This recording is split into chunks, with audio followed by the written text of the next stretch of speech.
யார் தன்னை பறையராக உணர்ந்து கொள்கிறார்களோ அவர்களை வைத்து இந்த விஷயத்தை இந்த பறையர் செய்யணும்னு நினச்சேன். யாரா பறையன்? ஆமாம், ரெட்டமலை சீனிவாசன் சொல்கிற மாதிரி நான் தானா பறையன் அப்படின்னு நான் பேசுகிறேன். அண்ணன் சீமான் பேசுகிறார். ஏன்னா இப்போ நான் பறையன்னு சொல்கிறது பெரிய விஷயம் இல்லை. எங்கள் ஜெகன்மூர்த்தி என்ன பறையன்னு சொல்கிறதுல விஷயம்லாம் இல்லை. சீமான் சொல்கிறாலே நான் பறையன்டா, என்னடா ஆமாடா பறையன்டா அப்படின்னு சொல்கிறார்ல, அதை தொடங்கி வைக்கணும் சார். ஆனால் அந்த கோரிக்கை எந்த அளவுக்கு சாத்தியம்னு நீங்கள் நினைக்கிறீங்க சார்? எம்சி ராஜா ஒன்று சொல்கிறாரு, பறையர்கள் எப்பொழுதும் வெண்மை நிற ஆடைகளை அணியணும். சார், நறுமணம் வீசுகின்ற நறுமண பொருட்களை உடல் பூசிக்கொண்டு வெளியே வாருங்கள்ன்றாரு. இப்போ இந்துத்துவா, ஆர்எஸ்எஸ், பிஜேபி, சாமி, பொட்டு, திருநூறுன்றாங்களா? சுவாமி சகஜானந்தா சாமி எம்எல்ஏ வந்திருக்காரு, எம்பி வந்திருக்காரு, பல பள்ளிக்கூடம் வச்சா பல லட்சம் பேரை படிக்க வச்சிருக்காரு. எப்படி பட்டை போட்டுக்கணும், நாம போட்டுக்கணும், சாஸ்திராங்கமாக நீங்கள் சொல்கிறீங்களே இன்னைக்கு சங்கின்னு, அந்த அடையாளத்தோடு, அப்பெல்லாம் சங்கின்ற வார்த்தை இல்லை, அந்த அடையாளத்தோடு இருந்து பல லட்சம் இளைஞர்களை படிக்க வைத்திருக்காரு. நீங்கள் கீச்சு காட்டுங்க. இப்போ ரெட்டமலை சீனிவாசன் அவரோட மனைவி சமாதியில் சிவலிங்கத்தை வைத்திருக்கார். லூசா அவரு? நான் ஒரு சிவபக்தன், நான் ஒரு சைவன் அப்படிங்கிறத ப்ரூவ் பண்ணுறதுக்கு அந்த அம்மாவோட நினைவு ஞாபகமா அது மேலே அதை வச்சிருக்காரு சார். அதெல்லாம் சங்கி அப்படின்னு தீக்கடைசி நீ ஒரு டிசைன் போட்டு ஒட்டுறதா? தலித்தினா செருப்பால் அடிக்கிறான். தேவேந்திரகுல வேளாளர்களும் சக்கிலியர்களும் தலித்தினா செருப்பு கொண்டு அடிக்கிறான். அடிங்க அடிங்க அடிங்க அடிங்க அடிங்க அடிங்க, நாங்கள் தான் தலித்து அப்படின்னு சுற்றி திரிகிறாங்கல்ல. இதை விட மானங்கட்ட பொழப்பு, ஈனமானங்கட்ட பொழப்பு ஏதாவது இருக்கா? Best Properties and Management. Contact 7667008999. வள்ளுவம் தொலைக்காட்சி நேயர்களுக்கு வணக்கம். அரசியல் பேசும் நிகழ்ச்சிக்கு உங்களை வரவேற்பதில் மகிழ்ச்சி. இன்று மூடி இணைந்திருக்கிறார் புரட்சி தமிழகம் பறையர் பேரவையினுடைய தலைவர், வழக்கறிஞருமான ஏர்போர்ட் மூர்த்தி அவர்கள். சார் வணக்கம் சார். நல்லா இருக்கீங்களா சார்? நல்லா இருக்கேன் சார். ரெட்டமலை சீனிவாசன் அவருடைய அந்த நினைவு நாளில் சீமான் அவர்கள் தொடங்கி வைத்த அந்த கையெழுத்து இயக்கம் பெரும் பேசும் பொருளை ஏற்படுத்தி அதில் முதல் கோரிக்கையாக நீங்கள் வச்சது, பூந்தமல்லி கலவரத்தில் ஈடுபட்ட அந்த பறையர்களுக்கு நீங்கள் இராணுவ மரியாதை கொடுக்கணும் அப்படின்னு சொல்லிட்டு ஒரு கோரிக்கை இருந்தது. அது என்ன பூந்தமல்லி கலவரம் அப்படின்ற ஒரு கேள்வியும் எழுது. ஆங்கிலேயர் ஆட்சிக்கு எதிராக சிப்பாய் கழகம் தான் முதல் சுதந்திர போராட்டத்தின் தொடக்கம் அப்படின்னு சொல்லி அது 1857 நினைக்கிறேன் அதில் தொடங்கிச்சு. அது பீகாரில் தொடங்கிச்சு. மங்கள் பாண்டேங்கிற பிராமணரால் அது தொடங்கிச்சு அப்படின்னு இன்றைக்கி ஒரு வரலாறு சொல்கிறாங்க. அந்த சிப்பாய் கழகம் பீகாரில் தொடங்கினது உண்மைதான். நம்ம அந்த மங்கள் பாண்டேன்ற ஒரு ஆளே இல்லை, இது கதை அப்படிலாம் சொல்ல வரல. ஆனால் அதற்கு முன்னாலேயே 1785 1895 வரை இங்கே ஒரு மிகப்பெரிய சண்டை நடந்தது. அந்த சண்டை சிவிலியனுக்கும் மிலிட்ரிக்குமான சண்டையாக இருந்தது. அந்த சண்டையை யார் தொடங்கியது? அந்த கிளர்ச்சியை, அந்த புரட்சியை, அந்த ஆங்கிலேயருக்கு எதிரான அந்த சண்டையை, புரட்சியை, எழுச்சியை யார் தொடங்கியதுன்னா, இன்றைக்கி வாய் செத்து பறையன்னு வந்தால் செருப்பால் அடி அப்படின்லாம் கை தட்டுறான் பாரு. இன்றைக்கி ஈழ்நிலையில் இருக்கான்ல இந்த பறையன். இந்த பறையன் தான் ஒரு காலத்தில் ஆங்கிலேயருக்கு எதிராக முதல் போர்க்கொடியை தூக்கியவன் இந்த மண்ணின் மைந்தர்கள் பறையர்கள். அதுவும் பூந்தமல்லியில் இருக்கிற பறையர்கள். அதாவது ஆங்கில ஆட்சி காலத்தில் வரி போடுறோம். மதராஸ் மாகாணமாக இருக்கும்போது விவசாய பறையராக அதிகமாக இருந்த எங்ககிட்ட அதிக வரி வசூலிக்கிறான். அந்த மிராசுதாரர்கள் பண்ணையில் இப்போது லீஸுன்றோம்ல, அந்த மாதிரி வேலை செஞ்சால் அதற்கேற்ற படியை கொடுப்பாங்க. அவங்க அந்த விளைச்சலில் ஒரு பகுதியை இன்னென்ன சதவீதம் போட்டு கொடுப்பாங்க. அப்போது இந்த வரி அதிகமான உடனே இது நேரடியாக அந்த பகுதி பங்கையும் குறைக்குது. கொஞ்சம் கொஞ்சம் நிலம் வச்சுருந்தா அதையும் இது கெடுக்குது.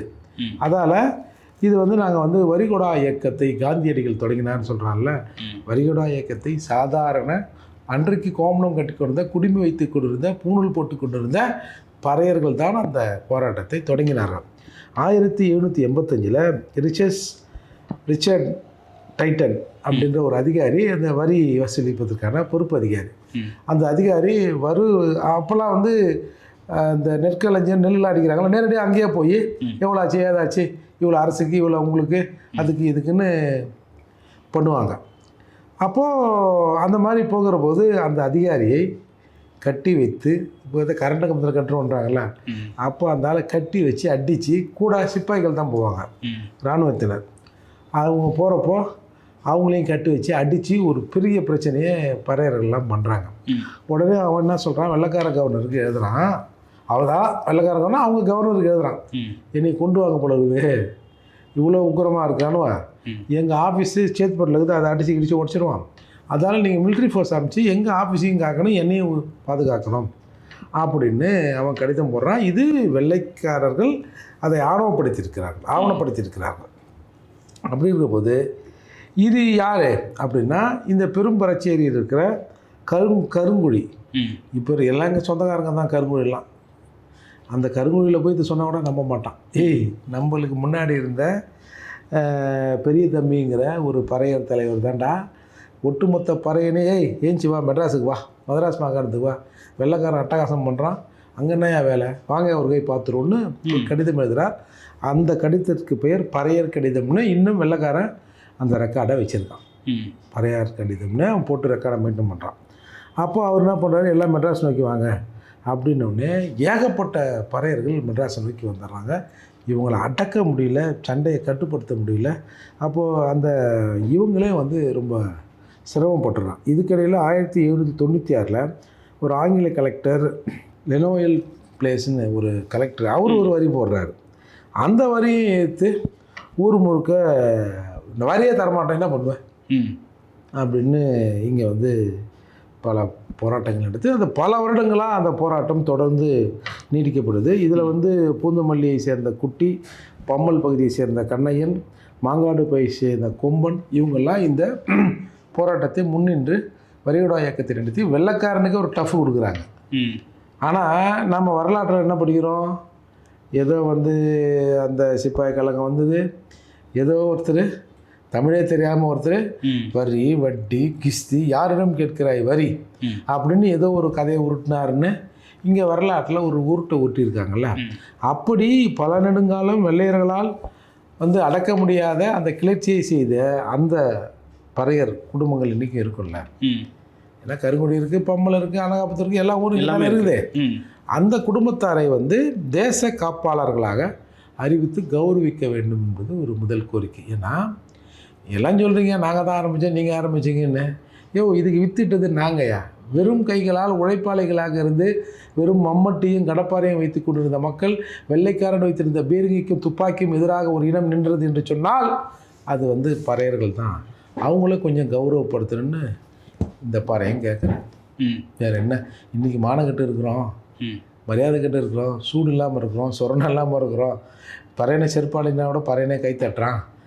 பறையெல்லாம் மீட்டிங் போடக்கூடாதுன்னு இன்னொரு பறையன்னு சொல்லி நீ அவனா போய் புகார் கொடுத்தான்னா, ஆமாம்மா கரெக்டு தானே, ஏன் என்ன இப்போ அதாவது இந்த சமூகத்தில் ஔவையார் போன்றவரெலாம் இன்றைக்கு வந்து அந்த காலத்தில் இருக்கிற நீதி நூல்கள் எல்லாமே பறையர் சமூக மக்களால் எழுதப்பட்டதுன்னா எங்கள்லாம் சொல்கிறான், நோ சும்மா அண்ணன் வந்து நம்மளை மேன்மையானவர்கள் சொல்கிறதுக்கு அண்ணன் சும்மா போய் சொல்கிறாரு, சும்மா பாரு நம்பாதீங்கப்பா அப்படின்னு இவனே சொல்கிறான். டே உன் தாய் பத்தினடா, சும்மா அண்ணன் சும்மா ஏதாவது சொல்லுவார்ப்பா, நம்மளாம் உயர்ந்தவன்றதுக்காக, நம்மளாம் வந்து மேன்மையானதுக்காக மூர்த்தி என்ன ஏதாவது அடிச்சு விடுவார் அப்படின்னு எங்கால் சொல்கிறான். சார் எதில் இருக்குன்னு சொன்னால் பரவாயில்லே போடா, பறையருக்கு போய் அப்படி இருந்தீங்களா நீங்கள் அப்படின்னு மற்றவர்கள் சொன்னால் பரவாயில்ல, நாங்களே இப்படி இருக்கிறோம்.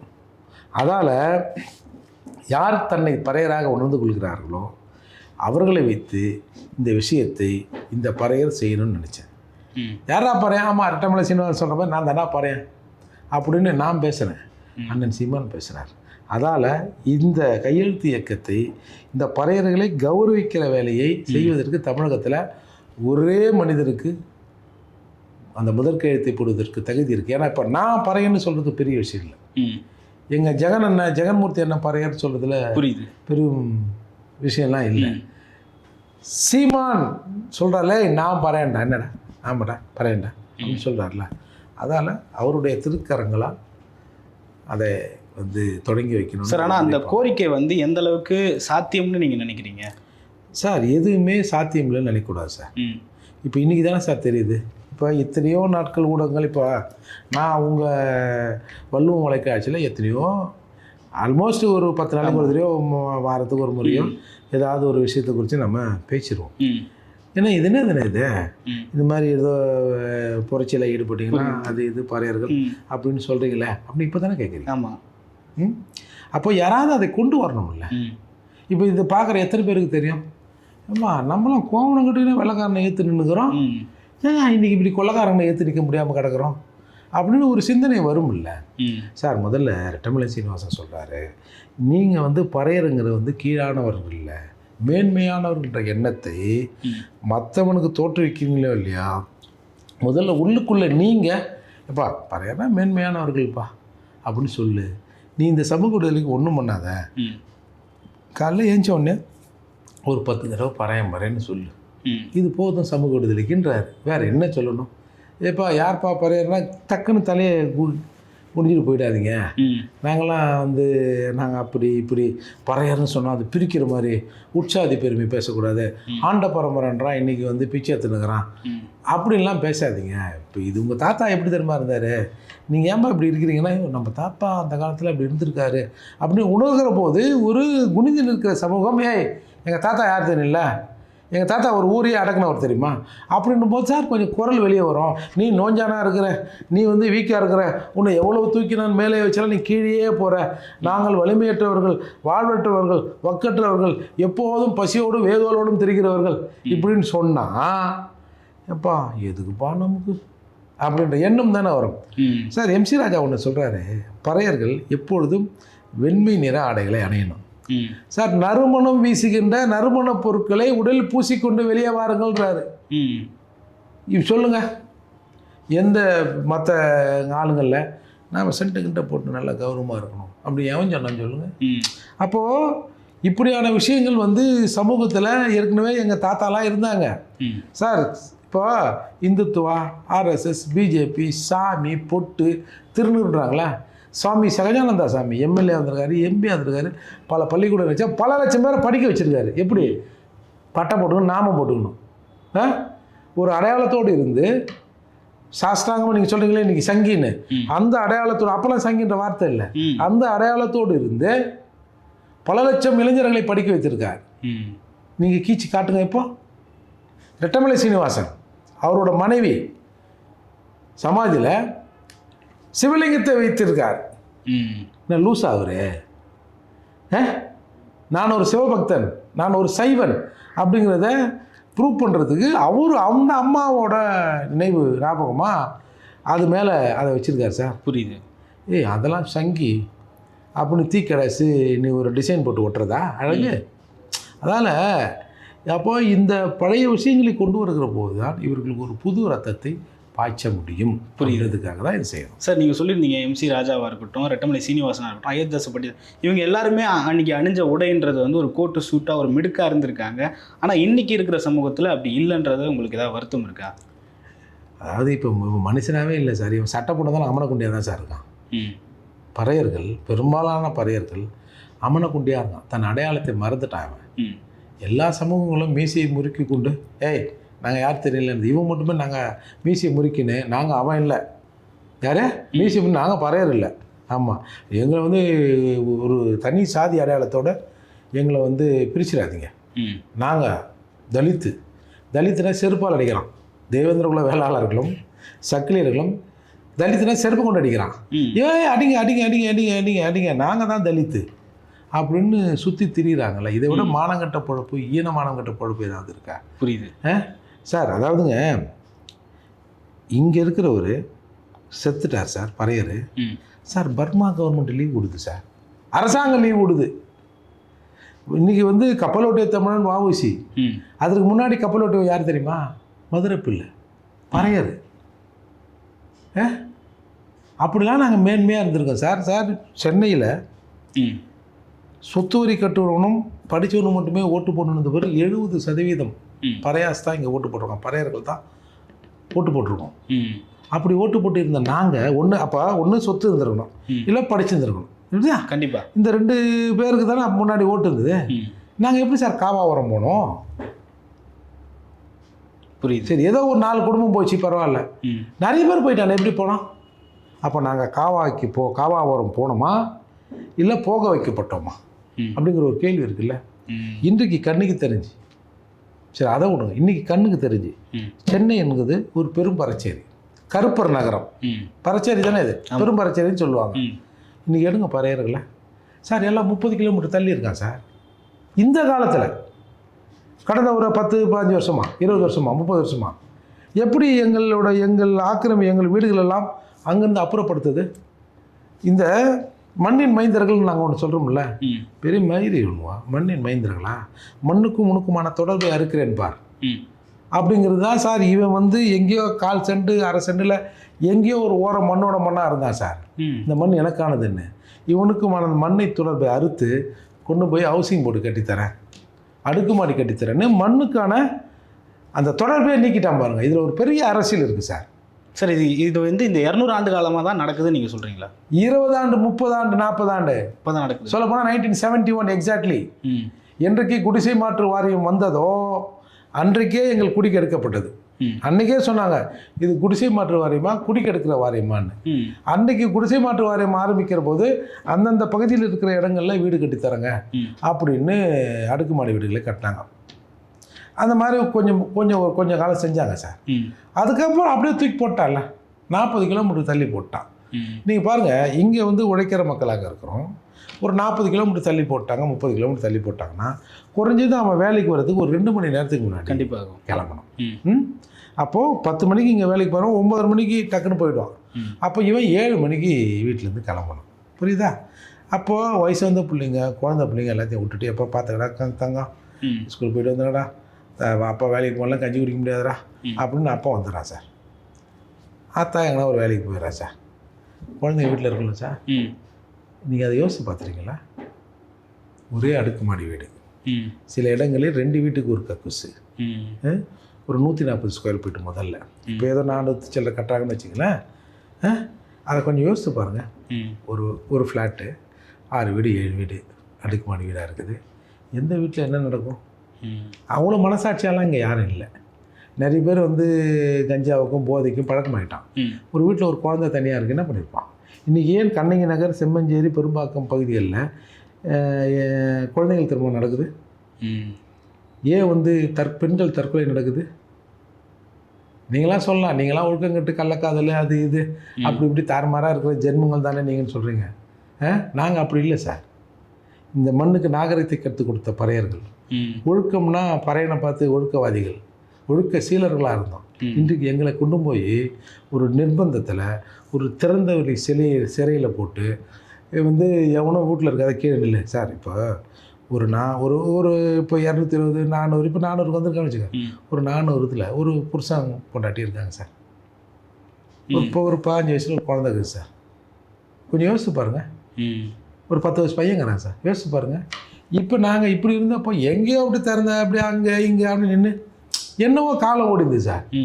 அங்கே நடக்காத தற்கொலைகள், அங்கே நடக்காத இந்த மாதிரி துர்மரணங்கள் ஏன் வந்து இங்கே நடக்குதுன்னு எவனாவது யோசிச்சானா சார்? நீங்கள் போய் பாருங்கள், ஒரு 15 மாட்டுக்கறி கடை வரிசையாகுது. என் மாட்டுக்கறி நாங்கள் மட்டும் தான் தின்றோமா? அம்பேத்கர் சொல்கிறாரு அந்த மகரர் மக்கள்கிட்ட, புருஷன் மாட்டுக்கறி வேணாம் தான், பொம்பளை தான் அதை தூக்கி வெளியில் கடாசணும் அப்படின்னு அம்பேத்கர் சொல்கிறார். இங்கே அந்த ஏரியானால மாட்டுக்கறி. இப்போது இந்த இதெல்லாம் வைக்கிறானுல்ல, இந்த போராட்டங்கள்லாம் மாட்டுக்கறி தின்று புரட்சி செய்வோம். ஏன்னா அம்பேத்கர் அதை சொல்லலையே. அப்போ இப்போ நாங்கன்னா பார்த்துங்க, சாக்கடை வரும், மாட்டுக்கறி திம்பான், அங்கங்கே வரைமுறை இல்லாமல் இருப்பான், எப்படி ஒன்றாலும் இருப்பான் அப்படின்னு ஒரு நெரேட்டிவ் இங்கே செட் பண்ணியிருக்காங்கல்ல. ஒரு ஒழுக்கத்தின் அடையாளமாக இருந்த ஒரு சமூகத்தை இப்படி கேவலப்படுத்தினாங்களே திட்டமிட்டு.